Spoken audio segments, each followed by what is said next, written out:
أعوذ بالله من الشيطان الرجيم. بسم الله الرحمن الرحيم. الرحمن علم القرآن خلق الإنسان علمه البيان.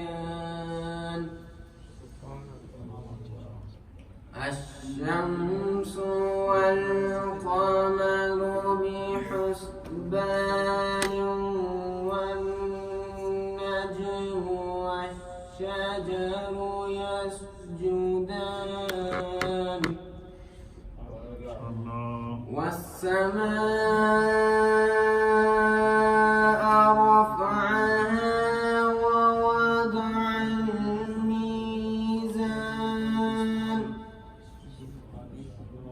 ألا تطغوا في الميزان وأقيموا الوزن بالقسط ولا تخسروا الميزان.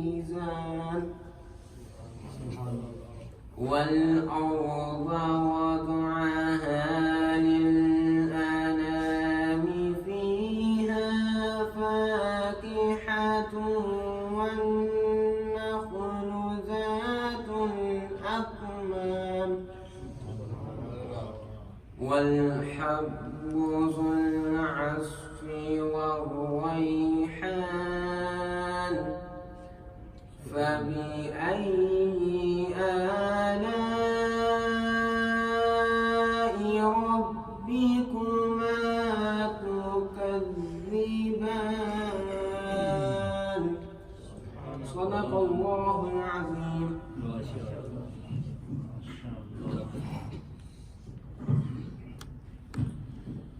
حضرات محترم، آج ہماری مسجد کے اور میں نے اسٹوڈنٹ کو تیار کیا ہے.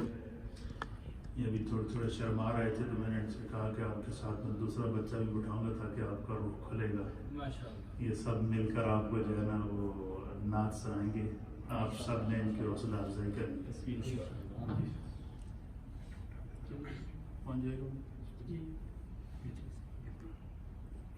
چلو تو بھی آ جانا. اچھا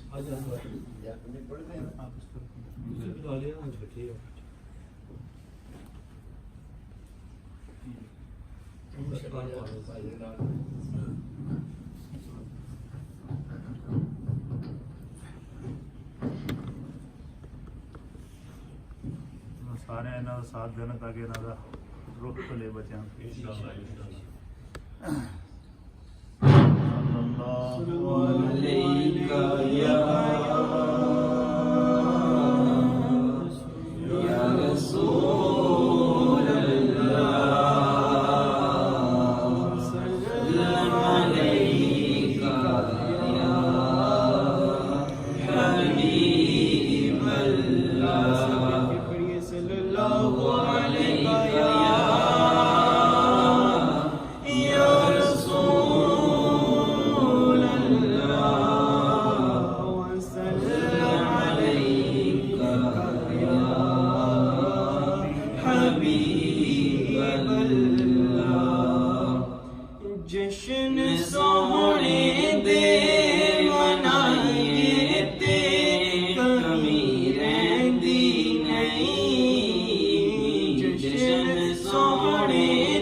در گے چل کے در گے رام دے سہی دے در تے رب دے محبوب تے نبیاں دے نبی دے در تے رب دے محبوب تے نبیاں دے نبی دے در تے جا کے جیلی جے پھلائیے تے کمی رہندی نہیں جشن سونے دے منائیے تے کمی رہندی نہیں جشن سونے دے منائیے تے کمی رہندی نہیں مارا کھا کھا کے بلالا کا دنا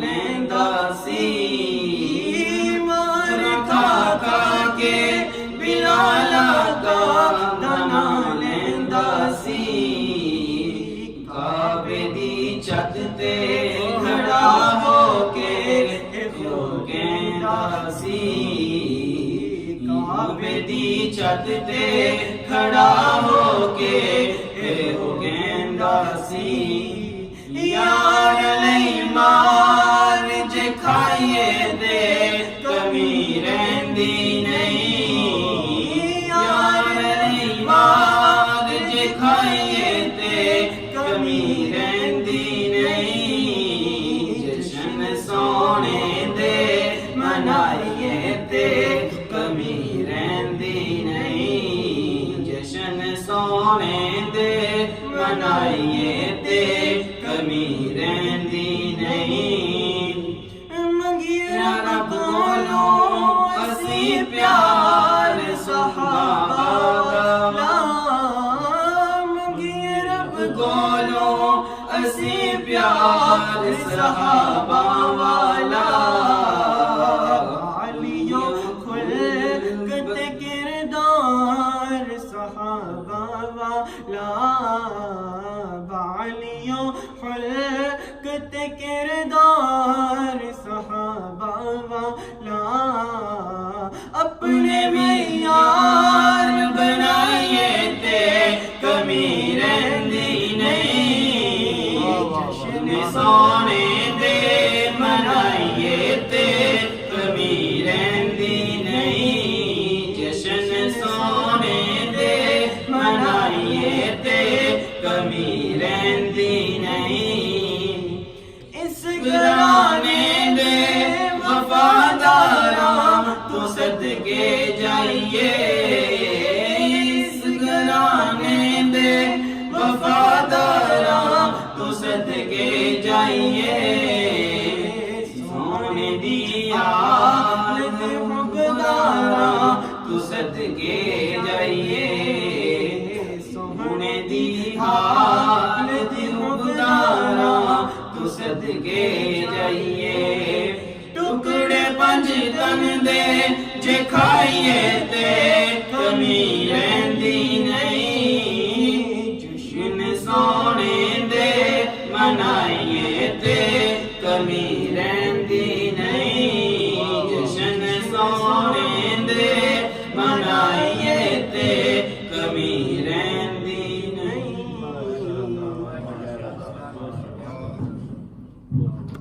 ماشاءاللہ اس بچے نے آج پہلی دفعہ کیونکہ شرما رہے تھے تو میں نے ان کی شرم توڑنے کے لیے میں نے کہا سبحان اللہ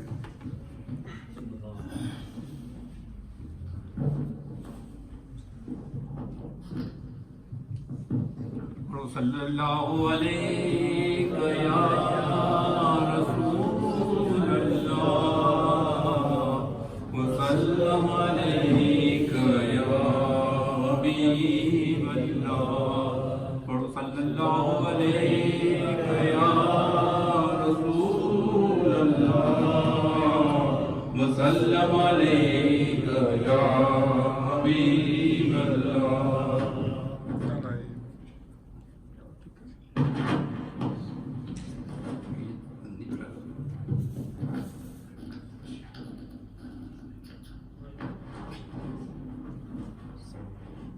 رہے جاتے ہیں ارمان ہائے میرے سی رہے جاتے ہیں یہ ارمان ہائے میرے سینے میں، نہ کعبے کی گلی دیکھی نہ پہنچا میں مدینے میں، نہ کعبے کی گلی دیکھی نہ پہنچا میں مدینے میں، محمد کی صلی اللہ علیہ وسلم محمد کی جدائی آگ بھڑکاتی ہے سینے میں، محمد کی جدائی آگ بھڑکاتی ہے سینے میں، روا جب دیکھتا ہوں قافلے حج کے مہینے میں، روا جب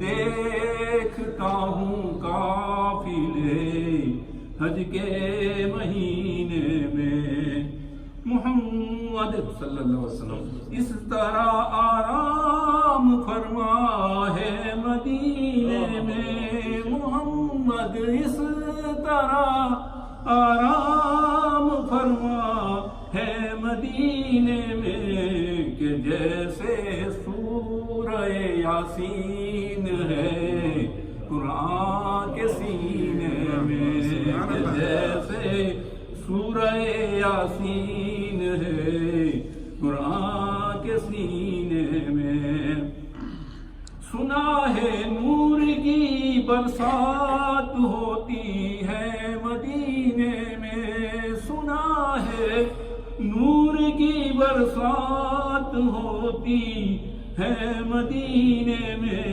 الہی ایک چھیٹا آ لگے ہم سب کے سینے میں، الہی ایک چھیٹا آ لگے ہم سب کے سینے میں، مزہ کیا خاک آئے دور رہ کر ایسے جینے میں، مزہ کیا خاک آئے دور رہ کر ایسے جینے میں، کہ پروانہ یہاں تڑپے جلے سما مدینے میں، کہ پروانہ یہاں تڑپے جلے سما مدینے میں، نہ حوروں کی تمنا ہے نہ خواہش جنت، نہ حوروں کی تمنا ہے نہ خواہش جنت، الہی جیتے جی ایک بار پہنچا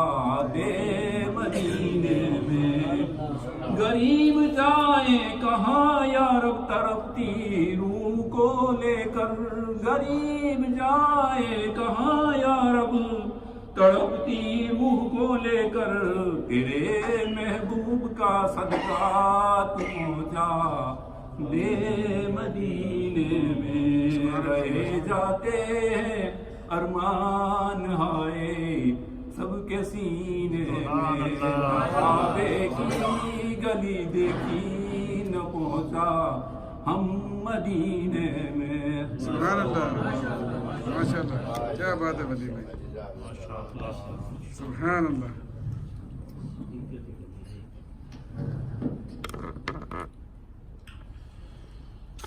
نحمده ونصلي ونسلم على رسوله الكريم، أما بعد، فأعوذ بالله من الشيطان الرجيم، بسم الله الرحمن الرحيم، وما ينطق عن الهوى إن هو إلا وحي يوحى، صدق الله مولانا العظيم۔ وعن عبد الله بن عمر رضي الله تعالى عنه أن رجلا سأل النبي صلى الله تعالى عليه وآله وسلم أي الإسلام خير؟ قال تطعم الطعام وتقرأ السلام على من عرفت ومن لم تعرف۔ وعن أبي هريرة رضي الله تعالى عنه أيضا قال قال رسول اللہ صلی اللہ تعالی علیہ وآلہ وسلم من اصبح منکم اليوم صائما فقال ابو بکر رضی اللہ تعالی عنہ انا فقال من أطعم منكم اليوم مسكينا فقال أبو بكر أنا قال من تبع منكم اليوم جنازة قال أبو بكر أنا فقال من عاد منكم اليوم مريضا قال أبو بكر أنا فقال رسول الله صلى الله تعالى عليه وآله وسلم ما اجتمعت هذه الخصال قط في رجل إلا دخل الجنة رواه ابن خزيمة ففي صحيحه أو كما قال عليه الصلاة والسلام إن الله وملائكته يصلون على النبي يا أيها الذين آمنوا صلوا عليه وسلموا تسليما اللهم صل على سيدنا ونبينا ومولانا محمد وعلى آل سيدنا ونبينا ومولانا محمد وبارك وسلم الصلاة والسلام عليك يا سيدي يا رسول الله وعلى آلك وأصحابك يا سيدي يا حبيب الله الصلاة والسلام عليك يا سيدي يا رسول الله وعلى آلك وأصحابك يا سيدي يا رحمة للعالمين. حضرات محترم، اللہ تعالیٰ کے فضل و احسان سے ہماری یہ ہفتہ وار مجلس ذکر و دعا کا اور درس و تدریس کا ایک بھرپور سلسلہ جاری و ساری ہے، اور اس میں ہمارا درس حدیث ہوتا ہے، اور اس حدیث شریف کے اندر ہم ہر ہفتے کوئی نہ کوئی نبی پاک صلی اللہ علیہ وسلم کی حدیث پاک کا علم سیکھتے ہیں. اللہ تعالیٰ کی بارگاہ میں دعا ہے کہ اللہ تعالیٰ ہمیں دین اسلام کو سیکھ کر اس پر عمل کی توفیق عطا فرمائے. ہمارا چونکہ 40 احادیث کا یہ ایک سلسلہ ہے، اور آپ کے علم میں ہے کہ نبی پاک صلی اللہ علیہ وسلم نے یہ ارشاد فرما کر 40 کا جو عدد کوڈ کیا تاکہ امت کو آسانی سے جو ہے وہ اس کو سیکھنے کا ذوق بھی پیدا ہو. اور سفر مختصر ہے لیکن اجر بہت زیادہ ہے. حضور نے فرمایا تھا کہ 40 حدیثیں جس نے یاد کی اس کو میں شفاعت کروں گا. تو ہم سب کی نیت کیا ہے کہ ہمیں سرکار کی شفاعت مل جائے. اس لیے ہمیں جب بھی یہ جو ہم 40 احادیث کے لیے بیٹھتے ہیں تو یہ ضرور نیت کر لیا کریں کہ ہم اس نیت سے 40 احادیث سیکھ رہے ہیں کہ اللہ تعالیٰ کے حبیب علیہ الصلوۃ والسلام اس کی برکت سے ہمیں محشر میں شفاعت کی دولت سے مالا مال فرمائے. اللہ تعالیٰ ہم سب کو وہ اس مجلس کو ہم سب کی بخشش کا ذریعہ بنائے. تو آپ کو یاد ہوگا کہ ہم نے کتنی حدیثیں سیکھی ہوئی ہیں؟ 8 حدیثیں سیکھی ہیں. سبحان اللہ. اللہ تعالیٰ آپ سب کو برکات عطا فرمائے. تو حدیث نمبر 40 احادیث کے تسلسل کی حدیث نمبر ہے 9، اور اس حدیث کے راوی ہیں حضرت عبداللہ ابن عمر رضی اللہ تعالی عنہما. یہ فاروق اعظم رضی اللہ تعالی عنہ کے بیٹے ہیں اور بہت ہی جلیل القدر صحابی ہیں. نبی پاک صلی اللہ علیہ وسلم کے یہ بڑے ہی چہیتے صحابی تھے، حضور کو بہت پیارے تھے، اور ان سے بڑی عظیم احادیث روایات ہیں. اور سرکار دو عالم صلی اللہ علیہ وسلم کی بارگاہ میں جب بھی صحابہ آتے تھے تو حضور علیہ السلام کی تربیت فرمایا کرتے تھے، ان کو آداب سکھاتے تھے، معاملات سکھاتے تھے، رہن سہن کا طریقہ سکھاتے تھے. کیوں؟ آداب سے معاشرہ بنتا ہے، آداب سے خاندان بنتے ہیں، آداب کے ساتھ جو ہے وہ ایک سوسائٹی جنم لیتی ہے. تو سرکار دو عالم صلی اللہ علیہ وسلم صحابہ کی پوری تعمیر کیا کرتے تھے. اور اب آپ اندازہ لگائیں کیونکہ اللہ کے حبیب علیہ الصلوۃ والسلام نے جب اعلان نبوت کیا تو آپ جو دین لے کر آئے تھے، یہ دین کیونکہ خاتم الادیان تھا.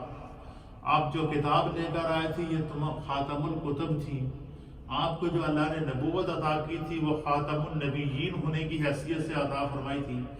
آپ کی ذات کے اوپر اللہ نے دین مکمل کرنا تھا، اس لیے سرکار دو عالم صلی اللہ علیہ وسلم نے صرف دین کو اور قرآن کی تکمیل ہی آپ کے پیش نظر نہ تھی، بلکہ اللہ کے حبیب علیہ السلام نے قیامت تک کے لیے اپنی امت کی رہنمائی کرنی تھی، قیامت تک کے لیے امت کی تربیت کرنی تھی، قیامت تک کے لیے امت کو معاملات سکھانے تھے، قیامت تک کے لیے امت کو فرائض سکھانے تھے، واجبات سکھانے تھے، سنن سکھانے تھے، آداب سکھانے تھے، حقوق سکھانے تھے۔ یہ معاشرے جو ہے وہ ان تمام چیزوں کے اوپر معاشرہ بنتا ہے، تو اللہ کے حبیب نے ہر اعتبار سے اپنے صحابہ کی تربیت کی، اور جب بھی صحابہ سرکار کی بارگاہ میں آتے اللہ کے حبیب کوئی نہ کوئی بات ان کے ذہن میں ڈال کر بھیجتے تھے۔ آپ کہتے ہیں حضرت عبداللہ ابن عمر کے انا راجولا کہ ایک شخص جو ہے نبی پاک صلی اللہ تعالیٰ علیہ وسلم کی مجلس لگی تھی، صحابہ اکرام حضور کی بارگاہ میں بیٹھے تھے، تو حضرت عبداللہ ابن عمر کہتے ہیں کہ ایک شخص آیا سأل النبی صلی اللہ تعالیٰ علیہ وآلہ وسلم، تو اس شخص نے حضور علیہ السلام کی بارگاہ میں سوال کیا۔ کیا کیا؟ سوال کیا صحابی رسول نے، اور کیا سوال کیا؟ سوال یہ کیا کہ یا رسول اللہ، یا حبیب اللہ، اے اللہ کے حبیب، میرے ماں باپ آپ پر قربان ہو جائیں، ای الاسلام خیر، سوال کیا کہ سب سے بہترین عمل اسلام کا کون سا ہے؟ اسلام کا سب سے بہترین عمل کون سا ہے کہ ہم وہ عمل کریں تو اس کے ذریعے اللہ بھی خوش ہو جائے اور اللہ کے حبیب بھی خوش ہو جائے اور ہماری بخشش میں مل جائے۔ یہ دیکھیں آپ اندازہ لگائیں کہ کتنا پیارا سوال ہے، بظاہر تو یہ دو الفاظ پر مشتمل ہے، لیکن کتنا پیارا سوال کیا۔ اللہ تعالیٰ ان کی قبر پر کروڑوں رحمتیں نازل۔ 1400 سال سے زائد عرصہ گزر چکا ہے، ائمہ مجتہدین، صحابہ اکرام، تابعین، تبع تابعین، علماء امت ان احادیث کو پڑھاتے جا رہے ہیں، یہ آداب سکھاتے جا رہے ہیں، اور قیامت تک تا قیام قیامت سرکار کی یہ باتیں امت کے ذہنوں میں پیوست ہوتی رہیں گی، ہوتی رہیں گی، ہوتی رہیں گی، اور یہی ہماری بخشش کا ذریعہ ہے۔ تو ان صحابی رسول نے سوال کیا کہ یا رسول اللہ، کون سا اسلام کا عمل ہے جو سب سے بہتر ہے؟ اس کا آسان ترجمہ یہ ہے کہ صحابی رسول نے عرض کیتا کہ یا رسول اللہ، وہ کیڑا عمل ہے جڑا میں کراں تو میرا رب بھی میرے نال خوش ہوئے تے اللہ دا حبیب بھی میرے نال خوش ہو جائے۔ تو اللہ کے حبیب علیہ الصلوۃ والسلام نے فرمایا کہ دو کام پابندی نال کریا کر، خدا بھی خوش ہے تے مصطفیٰ بھی خوش ہے تے تیری بخشش بھی ہو جائے گی۔ حضور نے فرمایا کہ ان میں سے پہلا کام کیا ہے؟ حضور نے فرمایا تطعم الطعام، کوشش کرو کہ لوگوں کو کھانا کھلاؤ۔ کیا کرو؟ جتنا کھانا کھلا سکتے ہو لوگوں کو کھانا کھلاؤ۔ فرمایا کہ ضرورت مند کو کھانا کھلانا یا آپس میں ایک دوسرے کی ضیافت کرنا، اس سے محبت بھی بڑھتی ہے، الفت بھی بڑھتی ہے، اور بظاہر تو یہ بات سمجھ میں نہیں آتی کہ حضور علیہ السلام نے کیوں فرمایا کہ لوگوں کو کھانا کھلاؤ۔ اس کا معنی یہ ہے کہ تم لوگوں کو کھانا کھلاؤ گے، خدا تمہارے رزق میں اضافہ کرے۔ اس کی حدیث کی شرح کے اندر ہمارے محدثین نے لکھا کہ اس کا مفہوم یہ ہے کہ جو بندہ دوسرے کو کھانا کھلاتا ہے، حتیٰ کہ یہاں تک کہ روایات کے اندر آتا ہے کہ سرکار دو عالم صلی اللہ علیہ وسلم کے لیے جب کھانے کے لیے آپ تشریف لے آتے تو آپ تلاش کرتے کہ میرے ساتھ کوئی مہمان ہو تو میں اس کو ساتھ لے کر دوں۔ حتیٰ کہ امیر المؤمنین سیدنا صدیق اکبر رضی اللہ تعالیٰ عنہ کے بارے میں ہے کہ ایک دفعہ آپ آئے تو کوئی مہمان نہیں تھا تو آپ نے کھانا نہیں کھایا، پھر آپ نے قاصد کو بھیجا کہ جاؤ تلاش کر کے لاؤ کوئی بندہ لے کر آؤ جو میرے ساتھ کھانا کھائے۔ تو حضور علیہ السلام نے فرمایا کہ تطعم الطعام، لوگوں کو کھانا کھلانا، یہ جڑے سنی لنگر کھلا دے یہ ایویں نہیں کھلا دے۔ اس حدیث کو جتنے اور بات سمجھ میں آئی وہاں یہ بات بھی سمجھ میں آتی ہے کہ یہ جو لنگر کا اہتمام ہوتا ہے اور اشتہار دے ہوتے بڑے حرفیں لکھا ہوتا ہے کھانے کا معقول انتظام ہوگا، لنگر شریف کا اعلیٰ انتظام ہوگا۔ تو یہ کھانا کھلانا اس کا سرکار نے حکم بھی دیا ہے، حضور نے خود بلا کر کھانا کھلایا بھی ہے، حتیٰ کہ یہاں تک روایت کے اندر آتا ہے کہ نبی پاک صلی اللہ علیہ وسلم کی بارگاہ میں لگی تھی اصحاب صفہ، حضور کے پاس بیٹھے تھے صحابہ اکرام جو سرکار کے پاس پڑھتے تھے۔ تو اس دن سرکار کی بارگاہ میں ایک جو ہے دودھ کا ایک پیالہ لایا گیا، دودھ کا پیالہ لایا گیا۔ تو حضور علیہ الصلوۃ والسلام نے فرمایا کہ یا بلال، اے بلال ادھر آؤ۔ حضرت ابو ہریرہ کہتے حضور نے بلال کو بلایا اور کہا کہ یہ پیالہ دودھ کا اٹھا، جتنے میرے غلام بیٹھے ہیں سارے تر نظر آ رہے۔ حضرت ابو ہریرہ کہتے کہ میری سمجھ میں نہیں آ رہی تھی کہ ایک پیالہ دودھ کا سرکار نے کہا سب کو پلانا ہے، کیا کرنا ہے؟ سب کو پلانا ہے۔ تو آپ حضرت ابو ہریرہ کہتے ہیں کہ سرکار دو عالم صلی اللہ علیہ وسلم نے اس پیالے سے پہلے برکت کے لیے ایک گھونٹ دودھ پیا۔ کیا کیا؟ دودھ پینے کے بعد حضور نے فرمایا کہ بلال قریب آ۔ حضرت بلال قریب آئے، حضور نے فرمایا کہ اشرب، پیو۔ حضرت بلال کہتے ہیں میں نے پیا، سرکار مجھے دیکھ رہے تھے، تو پھر کہتے ہیں حضور نے فرمایا اور پی۔ حضرت بلال کہتے تھے میں نے اور پیا، پھر حضور نے فرمایا اور پی۔ سبحان اللہ، سبحان اللہ۔ کہتے ہیں میں نے اور پیا، حتیٰ کہ حضرت بلال کہتے ہیں کہ میں سیر ہو گیا۔ پھر سرکار نے فرمایا انہیں نہ سارے نو بلا۔ کہتے ہیں کہ اس نبی پاک کی بارگاہ میں جتنے صحابہ بیٹھے ہوئے تھے، حضرت ابو ہریرہ کہتے ہیں کہ ہر ایک نے اس پیالے سے دودھ پیا، اور اتنا پیا کہ جس کو جتنا جی تھا اتنا پیا، سرکار بیٹھے دیکھ رہے ہیں۔ ہر ایک نے اس پیالے سے دودھ پیا، اور دودھ پینے کے بعد فرمایا کہ جب سب پی چکے صحابہ اکرام، تو کہتے ہیں کہ رب کعبہ کی قسم ہم نے دیکھا وہ پیالہ اسی طرح بنا ہوا تھا۔ اس کا مفہوم کیا ہے؟ تو تطعم الطعام، حضور نے فرمایا کہ جو بندہ اپنے لنگر کو عام کرتا ہے، اپنا کوشش کرتا ہے کہ جو گھر میں پکا ہوا ہے میں اکیلا نہ کھاؤں، حتیٰ کہ یہاں تک روایات کے اندر آتا ہے کہ اگر کوئی گھر میں کھانا پکا ہوا تھا اور کوئی بندہ نہیں ملا تو حضور نے فرمایا کہ اس کو ڈال کے پڑوسیوں کو دے آؤ، تاکہ کوئی نہ کوئی بندہ باہر کا ہمارے اس کھانے کے ساتھ شریک ہو جائے۔ تو پتہ چلا کہ دوسروں کو کھانا کھلانے سے اللہ کی طرف سے جہاں اور فائدہ ہے، ایک فائدہ تو یہ ہے کہ اللہ تعالیٰ انسان کے رزق میں کمی نہیں کرتا، بڑھا دیتا ہے۔ اور دوسرا فائدہ کیا ہے؟ دوسرا فائدہ یہ ہے کہ حضور علیہ السلام نے فرمایا کہ اسلام کا یہ سب سے بہترین عمل ہے جس پر خدا بھی خوش ہوتا ہے، مصطفیٰ بھی خوش ہوتا ہے۔ تو اس کا معنی کیا ہوا؟ اس کا معنی یہ ہوا کہ اگر ہم چاہیں کہ اللہ بھی خوش ہو، مصطفیٰ بھی خوش ہوں، تو حضور نے فرمایا تو تطعم الطعام، دوسروں کو کھانا کھلایا کر۔ پھر حضور نے فرمایا کہ دوسری چیز کیا ہے؟ فرمایا تقرأ السلام علی من عرفت ومن لم تعرف۔ حضور نے فرمایا کہ سلام کو عام کرو، یعنی جو بھی بندہ تمہیں سامنے نظر آئے تم اس کو جانتے ہو یا نہیں جانتے ہو۔ علی ما عرفت کا معنی کیا ہے کہ تم اس کو جانتے ہو، علی من عرفت کہ تم اس شخص کو جانتے ہو، ومن لم تعرف یا تمہیں یہ پہچان نہیں ہے کہ کون ہے، تم اس کو نہیں پہچانتے۔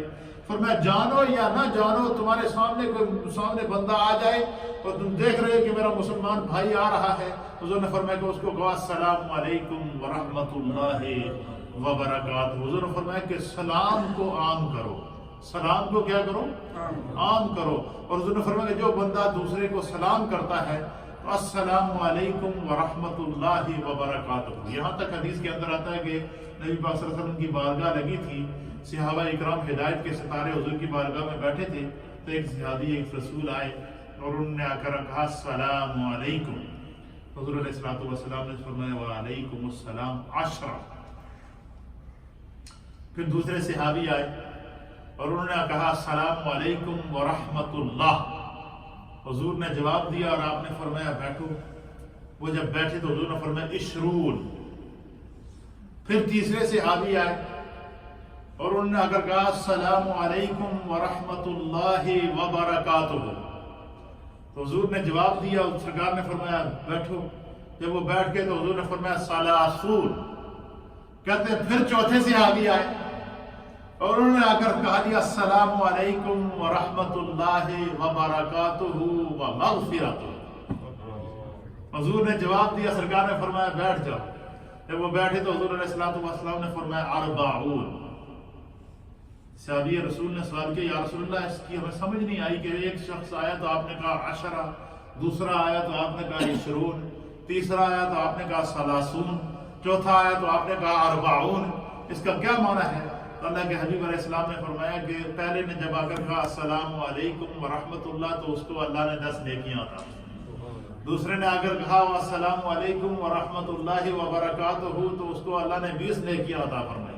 تیسرے نے اگر کہا السلام علیکم ورحمۃ اللہ وبرکاتہ تو اسے اللہ نے 30 نیکیاں عطا فرمائی. چوتھے نے آ کر کہا کہ السلام علیکم ورحمۃ اللہ وبرکاتہ ومغفرتہ تو اللہ نے اسے 40 نیکیاں عطا فرمائی. اب آپ اندازہ کیجیے یہ سارے بخشش کے بہانے ہیں کہ ایک دفعہ سلام دینے سے جہاں نبی پاک کی سنت بھی ادا ہوتی ہے اور 40 نیکیاں بھی مل جاتی ہیں. تو یہ سرکار دو عالم صلی اللہ علیہ وسلم اس طرح صحابہ اکرام کی تربیت فرمایا کرتے ہیں. سلام کے اوپر بڑی جو ہے وہ اہم جو ہے وہ احادیث ہیں، حتیٰ کہ یہاں تک کہ وعن عائشہ رضی اللہ تعالی عنہ 9 ہو گئی ہے 10ویں حدیث. عن عائشہ رضی اللہ تعالی عنہ تشریحات کے اندر جو احادیث آتی ہے ان کو ہم شمار نہیں کرتے، متن والی احادیث کو ہم شمار کر رہے ہیں. وعن عائشہ رضی اللہ تعالی عنہ ام المؤمنین سیدہ عائشہ صدیقہ رضی اللہ تعالی عنہ اس حدیث کی راویہ ہیں. آپ فرماتے ہیں کہ ان النبی صلی اللہ تعالی علیہ وآلہ وسلم قال لها یا عائشہ ھذا جبریل یقرأ علیک السلام فقالت وعلیہ السلام ورحمۃ اللہ وبرکاتہ. سبحان اللہ. حدیث کا ترجمہ سنیں کہ آپ کا ایمان تازہ ہو جائے. ام المومنین سیدہ عائشہ صدیقہ کہتی ہے کہ میں سرکار دو عالم صلی اللہ علیہ وسلم کی بارگاہ میں بیٹھی ہوئی تھی. کیا کہتی ہے ام المومنین کہ میں سرکار کی بارگاہ میں بیٹھی ہوئی تھی تو اتنے میں جبریل علیہ السلام تشریف لائے گئے لے کر. کیا ہے؟ جبریل علیہ السلام آئے. تو جبریل علیہ السلام نے جب تشریف لائے تو جبریل نے نبی پاک صلی اللہ علیہ وسلم سے فرمایا کہ آپ کہتی ہیں کہ جبریل نے کہا کہ یا رسول اللہ یا حبیب اللہ ام المؤمنین آپ کے پاس تشریف فرما ہے تو میں ان کو میرا سلام پیش کروں. جبریل علیہ السلام نے کیا کہا کہ ام المؤمنین عائشہ صدیقہ آپ کے پاس تشریف فرما ہے تو ان کو میرا سلام پیش کر دیجیے. تو جب جبریل علیہ السلام نے حضرت عائشہ کو سلام پیش کیا تو حضور علیہ السلام نے ام المؤمنین کو مخاطب کر کے فرمایا یا عائشہ تو اے عائشہ ھذا جبریل اے جبریل ہے ساڈے سامنے یہ تانوں سلام عرض کر رہے ہیں. جبریل تانوں سلام پیش کر رہے. تو ام المؤمنین کہتی ہیں کہ میں نے کہا وعلیہ السلام ورحمۃ اللہ وبرکاتہ ان پر بھی سلام ہو اور اللہ کی رحمت ہو اور اس کی برکتیں. تو اب یعنی یہ سلام ایک ایسی چیز ہے کہ یہ فرشتوں کی بھی سنت ہے، اللہ کی بھی سنت ہے اور جو ہے وہ مصطفیٰ کریم کی بھی سنت ہے. اور حضور علیہ الصلوۃ والسلام نے فرمایا کہ افشوا السلام، سلام کو عام کرو. سرکار نے فرمایا کہ اگر تم چاہو کہ تمہارے دلوں سے نفرتیں ختم ہوں، خاندانوں سے نفرتیں ختم ہوں اور قدورتیں ختم ہوں تو سرکار دو عالم صلی اللہ علیہ وسلم نے فرمایا کہ تم سلام کو کیا کرو، عام کرو. پھر سلام کے حضور نے آداب فرمائے ہیں، اس طرف میں انشاءاللہ دوسری حدیث پیش کروں گا کیونکہ میں نے شروع میں ایک حدیث تلاوت کر لی تھی. وہ اس بنا پر تلاوت کی تھی کہ حضور علیہ السلام نے کیا فرمایا تھا پہلی حدیث میں کہ تطعم الطعام کیا کرو. اب صحابہ اکرام سرکار دو عالم صلی اللہ علیہ وسلم کے اس قول پر کس طرح عمل کرتے تھے یہ حدیث سن کر پھر ہم ذکر کرتے ہیں. وعن ابی ہریرہ سیدنا ابی ہریرہ رضی اللہ تعالیٰ عنہ بیان کرتے ہیں کہ قال رسول اللہ صلی اللہ تعالیٰ علیہ وآلہ وسلم کہ سرکار دو عالم صلی اللہ علیہ وسلم کی مجلس لگی تھی. صبح کا وقت کیا تھا؟ سرکار کی مجلس لگی تھی. صحابہ اکرام ہدایت کے ستارے حضور کی مجلس میں بیٹھے تھے. تو نبی پاک صلی اللہ علیہ وسلم نے صحابہ کو مخاطب کر کے فرمایا من اصبح منکم اليوم صائما. حضور نے اب دیکھیں کیا یہ بات کیوں پوچھی سرکار نے؟ تاکہ امت کو ترغیب مل جائے کہ مومن کو ہمیشہ نیکی کے ساتھ قائم رہنا چاہیے. مومن کو ہمیشہ یہ خواہش ہونی چاہیے کہ کوئی نہ کسی نیکی کے اندر، کسی نہ کسی عبادت کے اندر میں اپنے آپ کو مصروف رکھوں. تو سرکار نے سوال کیا کہ من اصبح منکم اليوم صائما. حضور حالانکہ رمضان کا مہینہ نہیں تھا، ویسے صحابہ بیٹھے ہوئے تھے، صبح کا وقت تھا. تو سرکار دو عالم صلی اللہ علیہ وسلم نے فرمایا کہ آج تھوڑے وچ کوئی ایسا ہے جس نے روزہ رکھا ہے؟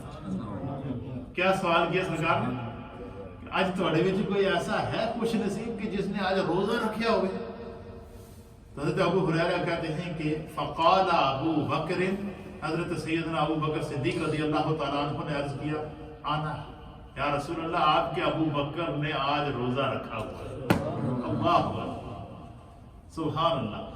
دیکھیں روزہ تو سب رکھتے ہیں لیکن اس روزے کا کیا عالم ہوگا کہ جس کی تصدیق سرکار کرا رہے ہیں، ابو بکر اس کی تصدیق کر رہے ہیں، اور ابو بکر کے اس عمل کے اوپر سرکار گواہ بن رہے ہیں، اس سے بڑی تائید کوئی ہوگی سیدنا صدیق اکبر کے عمل کی؟ اور یہی وجہ ہے کہ قرآن حکیم فرقان مجید میں اللہ نے فرمایا کہ وَسَيُجَنَّبُهَا الْأَتْقَى الَّذِي يُؤْتِي مَالَهُ يَتَزَكَّىٰ، کہ جہنم کی آگ سے دور رکھا جائے گا وہ شخص جو سب سے زیادہ متقی ہے۔ اور فقہاء نے لکھا کہ یہ آیت، مفسرین نے لکھا کہ یہ آیت سیدنا صدیق اکبر رضی اللہ تعالیٰ عنہ کے حق میں نازل ہوئی جب انہوں نے حضرت بلال کو خرید کر آزاد کیا۔ تو یعنی وہ سیدنا صدیق اکبر، ان کا عمل اللہ کو اتنا محبوب تھا کہ اللہ اور اللہ کے رسول نے دنیا میں ہی ان کو جہنم سے آزادی کا سرٹیفکیٹ جاری کر دیا تھا۔ کہتے ہیں کہ پھر سرکار دو عالم صلی اللہ علیہ وسلم نے دوسرا سوال کیا، فوراً اس کے ماں بعد دوسرا سوال کیا۔ حضور علیہ السلام نے فرمایا، فقال، رسول اللہ صلی اللہ علیہ وسلم نے فرمایا، من اطعم منکم اليوم مسکینا، آج تھوڑے بھی جو کوئی ایسا خوش قسمت ہے کہ جس نے کسی غریب نو کھانا کھلایا ہوئے؟ کیا فرمایا کہ تھوڑے بھی جو کوئی ایسا خوش قسمت ہے کہ جس نے کسی غریب کو کھانا کھلایا ہو؟ کہتے ہیں پھر ابو بکر صدیق کھڑے ہو گئے، فقال ابو بکر، حضرت ابو بکر صدیق کھڑے ہو گئے، انا یا رسول اللہ، آپ کے اس غلام ابو بکر نے آج مسکین کو، ضرورت مند کو کھانا کھلایا۔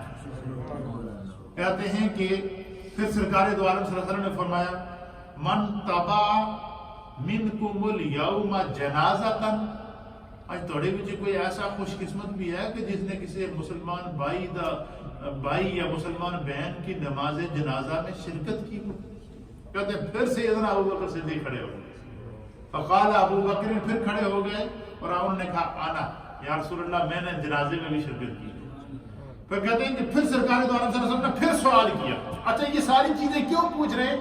تاکہ امت کو یہ پتہ چل جائے کہ یہ روزمرہ کے معمولات ہیں مومنین کے، اور جب وہ اس چیز کے اوپر عمل کریں گے تو اس سے معاشرہ بھی بنے گا، سوسائٹی بھی بنے گی، معاشرے سے نفرتیں ختم ہوں گی، محبتیں جنم لیں گی۔ اور فرمایا کہ سرکار نے پھر سوال کیا، اور کیا سوال کیا؟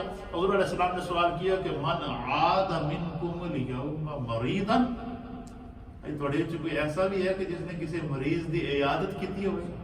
کہتے فقال ابو بکر، پھر سیدنا صدیق اکبر کھڑے ہوئے، پھر عرض کیا کہ انا یا رسول اللہ، آپ کے اس غلام ابو بکر نے جو ہے وہ مریض کی بھی عیادت کی ہے آج۔ کہتے ہیں فقال رسول اللہ صلی اللہ تعالی علیہ وآلہ وسلم، حضور علیہ السلام نے فرمایا، مجتمعت هذه الخصال قط فی رجل، حضور علیہ السلام نے فرمایا کہ جس شخص کے اندر ایک دن کے اندر اتنی خصلتیں جمع ہو جائیں، اتنی خصوصیات جمع ہو جائیں کہ وہ مسکین کو کھانا بھی کھلائے، وہ روزہ دار بھی ہو، وہ جنازوں میں بھی شرکت کرتا ہو، وہ بیمار کی عیادت بھی کرتا ہو، دوسروں کے دکھوں کو جو ہے وہ اپنا دکھ سمجھ کر دوسروں کی جو ہے وہ ان کے دکھوں کا مداوع کرتا ہو۔ حضور علیہ السلام نے فرمایا کہ جس شخص کے اندر یہ عادتیں پائی جائیں، الا دخل الجنہ، اس کے لیے سوائے جنت کے اور کچھ ہے ہی نہیں۔ آپ سارے سمجھدار لوگ بیٹھے ہیں، دانا اور بینا لوگ بیٹھے ہیں، اور یہ ایک علمی اور روحانی مجلس ہے۔ آپ مجھے بتائیں، اس میں جتنے بھی معاملات ہیں سب دنیاوی معاملات ہیں۔ اچھا، ان میں سے جو بھی معاملہ کوئی بھی انسان کرتا ہے اس کے اپنے فائدے اس میں سے نکلتے ہیں، لیکن بظاہر دیکھیں یہ ہیں سارے ایک روزمرہ کی زندگی کے معمولات ہیں، لیکن اس کا جزا کیا ہے؟ حضور نے فرمایا جنت ہے۔ اب آپ مجھے بتائیں کہ اس سے اچھا جو بندہ کسی دوسرے کو کھانا کھلائے گا اس سے کیا ہوگا؟ اس کے بارے میں اس کے دل سے جو ہے وہ نفرت کے بجائے محبت پیدا ہوگی، تو پتہ چلا ناراضگیاں آپس میں اس سے ختم ہوتی ہیں۔ پھر اسی طریقے سے جو بندہ روزہ رکھے گا تو روزہ رکھنے سے مراد یہ کہ جس طرح انسان کا ظاہر دکھائی دیتا ہے اللہ اس کا باطن بھی پاک کر دیتا ہے۔ تو گویا نبی پاک صلی اللہ علیہ وسلم کی اس حدیث کا جو مفہوم ہے وہ یہ ہے کہ انسان کو اندروں اور باہروں جو ہے وہ ہر اعتبار سے اللہ کے دین کے لیے جو ہے وہ خدمت کے لیے کیا ہونا چاہیے؟ تیار ہو جانا چاہیے۔ یہ تھی حدیث نمبر کتنی؟ 10 حدیثیں، بلکہ 11 حدیثیں ہو گئی، 11 نمبر حدیث تھی۔ تو یہ سرکار غوث پاک کی نسبت سے آج 11 حدیثوں پر ہم کیا کرتے ہیں؟ قیام کرتے ہیں۔ پھر انشاءاللہ 12ویں حدیث کے اندر ہم آپ کے سامنے آئندہ جو ہفتہ ہوگا اس میں یہ مزید جو ہے اس باب کے اندر سلام کرنے کی جو آداب ہیں، سلام کرنے کی جو برکتیں ہیں، پھر اسی طریقے سے جو ہے وہ اس باب کے اندر جو معاشرے کی تعمیر کی جتنی احادیث ہیں ہم آپ کے سامنے پیش کریں گے۔ اللہ تعالیٰ ہمیں دین کو سمجھنے کی توفیق عطا فرمائے۔ آج ہم نے 3 حدیثیں سیکھی ہیں۔ پہلی حدیث ہم نے جو سیکھی تھی وہ جو ہے وہ سلام کو عام کرنے کی، کھانا کھلانے کی، اور دوسری حدیث جو ہے وہ سیدنا ابو بکر صدیق نے جو ہے وہ جن امور کے اوپر جو ہے وہ کیا وہ سیکھی ہے، اور اسی طریقے سے جو ہے وہ تیسری حدیث حضور علیہ الصلوۃ نے فرمایا کہ سلام کو عام کرو۔ اللہ تعالی ہمیں دین کو سمجھنے کی توفیق عطا فرمائے۔ مختصر سا ذکر اور پھر انشاءاللہ اللہم صلی علی